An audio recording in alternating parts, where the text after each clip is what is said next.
कांग्रेस नेता अजय राय ने ऑपरेशन सिंदूर के पहले मोदी सरकार का मजाक उड़ाते हुए एक खिलौने पर राफेल लिखकर उस पर नींबू मिर्ची टांग दिया था। ये बात और है कि भारत की सेना ने वो नींबू पाकिस्तान में निचोड़ दिया और मिर्ची कांग्रेस को लग गई। मिर्ची इतनी तीखी थी कि कांग्रेस उसी की लहर को अब तक महसूस कर रही है।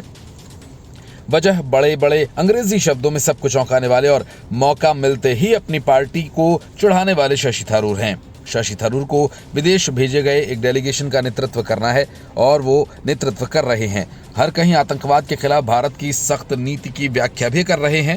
यही बात कांग्रेस को चुभ रही है। कांग्रेस का नेता कैसे मोदी सरकार की नीतियों की तारीफ कर सकता है?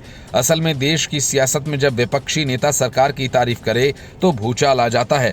कुछ ऐसा ही कांग्रेस सांसद शशि थरूर के साथ हुआ। थरूर जब पनामा में भारत के आतंकवाद पर सख्त नीति का बखान कर बैठे तो अपने ही घर में आलोचनाओं के घेरे में आ गई। मामला सिर्फ इतना ही नहीं, थरूर ने भारत की सैन्य कार्रवाई की तारीफ की, बल्कि उन्होंने खुले मंच पर प्रधानमंत्री नरेंद्र मोदी के नेतृत्व में भारत की बदली हुई रणनीति का उल्लेख किया। बस फिर क्या था, कांग्रेस के भीतर घमासान शुरू हो गया। थरूर ने जो कहा वो भारतीय विदेश नीति और सुरक्षा रणनीति का वो चेहरा था जिसे मोदी सरकार ने बार बार चुनावी मंच से बुनाया। उन्होंने कहा कि पहली बार भारत ने 2015 में उरी आतंकी हमले के जवाब में सर्जिकल स्ट्राइक की थी और एलओसी पार की थी।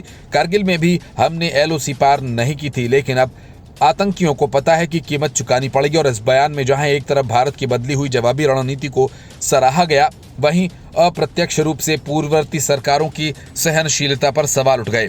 बस वहीं से कांग्रेस में तूफान उठ खड़ा हुआ। पार्टी के वरिष्ठ नेता उदित राज ने तो थरूर को धोखेबाज तक कह डाला। एक पोस्ट में उन्होंने लिखा कि जिस पार्टी ने आपको इतना सब कुछ दिया, आपके उसके प्रति इतने बेवफा कैसे हो सकते हैं। उदित राज का गुस्सा इतना उबल पड़ा कि उन्होंने व्यंग में थरूर को विदेश मंत्री और भाजपा का सुपर वक्ता तक बना डाला। उदित राज ने इतिहास की भी याद दिलाई और 1965 की जंग, लाहौर तक सेना की पहुंच, 1971 में पाकिस्तान के विभाजन और साथ ही यूपीए सरकार के कार्यकाल में हुए कथित सर्जिकल स्ट्राइक का भी जिक्र किया। उन्होंने कहा, लेकिन हमने उसका ढिंढोरा नहीं पीटा। उनका आरोप सीधा था कि शशि थरूर ने कांग्रेस के सुनहरे अतीत को मिटाकर मोदी युग को बढ़ा चढ़ाकर पेश किया।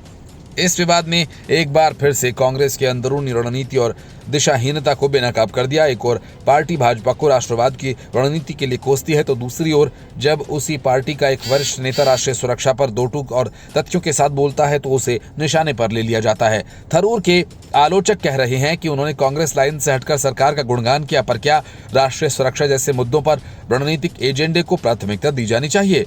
क्या ये जरूरी है कि अगर मोदी सरकार ने कोई बड़ा कदम उठाया हो तो उसे नकारा ही जाए? असल में ये मामला केवल थरूर बनाम कांग्रेस नहीं है, ये उस बड़ी बहस की ओर इशारा करता है जो भारतीय राजनीति में लंबे समय से चल रही है। क्या राष्ट्रहित और राजनीति को अलग रखा जा सकता है? क्या विपक्ष केवल विरोध के लिए ही बना है, या जब देश अच्छा कर रहा हो तो उसे स्वीकार भी कर लेना चाहिए? Bureau report, news of India.